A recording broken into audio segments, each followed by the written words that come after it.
Hello, beautiful peeps! Another day, another new learning. Hirap ba kayo kumuha ng tamang size ng full cover soft shell tips ninyo?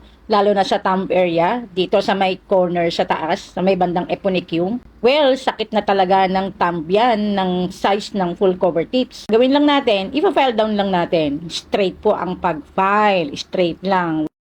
Kasi ang goal natin dito is paliliitin yung sa may corner. Maliit dapat yung pagka-curve niya. Kaya dapat straight lang po ang pag-file. Kapag na-file nyo na, madali lang yun, isukat nyo lang po sa thumb ninyo. Kung kulang pa, at medyo malaki pa yung pagka-curve niya sa may corner, file down lang ulit. Ayan. So, nakuha na natin yung tamang sukat. Nakita nyo po, wala nang gap o wala nang space. In this way, hindi nyo na po kailangan mag-overlay, mag-infill at kung ano-ano pa ang kailangan nyong ipatong para lang matakpan nyo. So, ganun lang kadali.